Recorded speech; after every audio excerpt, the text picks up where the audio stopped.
Delimitation impact on southern states. Clear కదా. So delimitation అంటే ఏంటి అంటే నియోజకవర్గాలు అంటే కాన్స్టిట్యున్సీస్ యొక్క పునర్విభజన. ఓకేనా. So restructuring the constituencies. నియోజకవర్గాలు ఏవైతే ఉన్నాయో లైక్ ఎంపీ నియోజకవర్గాలు, ఎమ్మెల్యే నియోజకవర్గాలు ఏవైతే ఉన్నాయో, అంటే ఎంపీ ఎమ్మెల్యే కూడా ఒక నియోజకవర్గం కదా.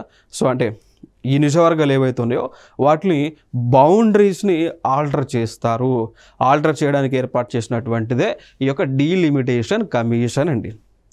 సో ఈ డీలిమిటేషన్ కమిషన్ ద్వారా ఏర్పాటు చేయడం ద్వారా సదరన్ స్టేట్స్ అనేటువంటివి ఏం చేస్తూ ఉన్నాయండి, కొంచెం ఆందోళనకు గురవుతూ ఉన్నాయి.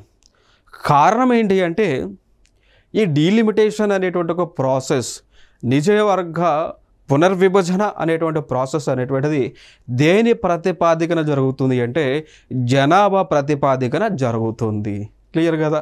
అంటే ఎక్కువ జనాభా కలిగినటువంటి రాష్ట్రాలకు ఎక్కువ నియోజకవర్గాలు వస్తాయి, తక్కువ జనాభా కలిగినటువంటి రాష్ట్రాలకు తక్కువ నియోజకవర్గాలు వస్తాయి, తక్కువ కాన్స్టిట్యున్సీస్ అనేటువంటివి వస్తాయి. అందుకు కొంచెం ఆందోళన చెందుతూ ఉన్నారు సదరన్ స్టేట్స్. సదరన్ స్టేట్స్ ఎందుకు చెందుతున్నాయి అంటే ఇప్పుడు ఫర్ ఎగ్జాంపుల్ తమిళనాడు కానీ కేరళ కానీ ఇట్లాంటి రాష్ట్రాలు ఏం చేసినాయి అంటే జనాభా పెరుగుదలని కట్టడి చేయడం జరిగింది. ఇట్లాంటి రాష్ట్రాలు జనాభా పెరుగుదలను కట్టడి చేస్తూ ఫ్యామిలీ ప్లానింగ్ ప్రోగ్రామ్స్ని ఎక్కువగా ఇంప్లిమెంట్ చేయడం జరిగింది. పాపులేషన్ని కంట్రోల్ చేశారు. వారి యొక్క పాపులేషన్ తగ్గుదల ముఖం పట్టింది. అంటే పాపులేషన్ తగ్గిందంటే ఫర్దర్గా ఏం జరుగుతుంది, ఈ ఎంపీ ఎమ్మెల్యే సీట్స్ అనేటువంటి తక్కువగా వస్తాయి. దాని ద్వారా మనకి ప్రభుత్వంలో ప్రాతినిధ్యం తగ్గుతుంది అనేటువంటి ఒక ఆందోళన చెందుతూ ఉన్నాయండి. ఓకేనా. సో ఇక్కడ మనం చూసుకుంటే కొన్ని రాష్ట్రాలు ఇప్పుడు యూపీ కానీ మహారాష్ట్ర కానీ బీహార్ అట్లాంటి రాష్ట్రాల యొక్క సీట్స్ పర్సంటేజ్ అనేటువంటిది పెరగడానికి ఛాన్సెస్ ఎక్కువగా ఉన్నాయి. ఎందుకంటే అప్పటికిప్పుడు కంపేర్ చేస్తే ఈ రాష్ట్రాలలో పాపులేషన్ విపరీతంగా పెరిగింది, సదరన్ స్టేట్స్లో పాపులేషన్ విపరీతంగా తగ్గింది కాబట్టి. సో అది ఇక్కడ మనకి ఒక భయంగా కనిపిస్తున్నటువంటి అంశం అంటే సదరన్ స్టేట్స్కి. ఈ డీలిమిటేషన్ గురించి కొన్ని అంశాలు మనం మాట్లాడుకుందాం.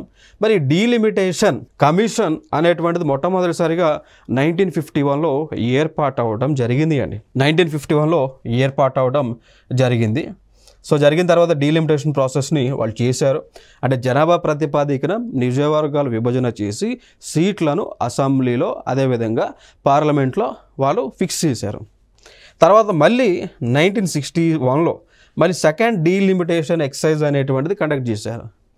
అంటే జనరల్గా ప్రతి 10 సంవత్సరాలకు చేయాలి అనేటువంటి ఒక ఆలోచన అప్పుడులో ఉండేది. ఎందుకంటే 1951లో చేశారు కాబట్టి మళ్ళీ సెన్సస్ అనేటువంటిది 1961లో తీశారు కాబట్టి మళ్ళీ జనాభా ప్రతిపాదికన ఈ యొక్క డీలిమిటేషన్ చేశారు 61లో సెకండ్ అన్నట్టు. దాని తర్వాత మళ్ళీ థర్డ్ డీలిమిటేషన్ ప్రాసెస్ వచ్చేసి 1971లో చేశారు. అంటే 1971 ఒక జనాభా అనుసరించి. అయితే ఇక్కడ ఏం చేశారు అంటే ఈ 1971లో డీలిమిటేషన్ నియోజకవర్గాల పునర్విభజన అనేటువంటిది దేని ప్రకారం జరుగుతుంది, పాపులేషన్ పరంగా జరుగుతుంది. అప్పుడు ఈ రాష్ట్ర ప్రభుత్వాలన్నీ కూడా ఏం చేసినాయంటే పాపులేషన్ పెరుగుదల కోసం కొన్ని అంటే ఎంతమంది ఎక్కువ పిల్లల కంటే వారికి ఎక్కువ బెనిఫిట్స్ని అందించేవాళ్ళు. దానివల్ల ఏమైంది, ప్రాబ్లమ్స్ క్రియేట్ అయినాయి. సో ఎక్కువ పాపులేషన్ క్రియేట్ అయితే ప్రభుత్వాలపైన భారం పడుతుంది, అనేక విధాలుగా నష్టం జరుగుతుంది. సో అందుకు మళ్ళీ ప్రభుత్వం ఆలోచన చేసి ఏం చేసింది అంటే ఇక్కడ డీలిమిటేషన్ అనేటువంటిది చేయొద్దు అని చెప్పేసి 1976లో 42nd అమెండ్మెంట్ తీసుకొచ్చి 42వ రాజ్యాంగ సవరణ ద్వారా ఏం చేశారు అండి, ఈ డీలిమిటేషన్ ప్రాసెస్ని ఆపేశారు. చేయొద్దు ఇంకా. ఓకేనా. ఇప్పుడు 1971 తర్వాత ఇంక చేయొద్దని వాళ్ళు పెట్టుకున్నారు. దాని తర్వాత మళ్ళీ ఏం చేశారు 2001లో మళ్ళీ కూడా 84th కాన్స్టిట్యూషనల్ అమెండ్మెంట్ యాక్ట్ తీసుకొచ్చి ఈ డీలిమిటేషన్ ప్రాసెస్ అనేటువంటిది 2026 తర్వాత మాత్రమే చేయాలి అని ఒక డెసిషన్ వీరు తీసుకోవడం జరిగింది అండి. ఓకేనా. సో 2026లోనే చేస్తామని డెసిషన్ తీసుకున్నారు. ఇప్పుడు ఆల్రెడీ ఇంకా మనం ఈ 84th అమెండ్మెంట్ యాక్ట్ ద్వారా ఏంటి 2026లో డీలిమిటేషన్ చేయాలి. క్లియర్, ఇక్కడ వరకు క్లియర్. ఓకేనా.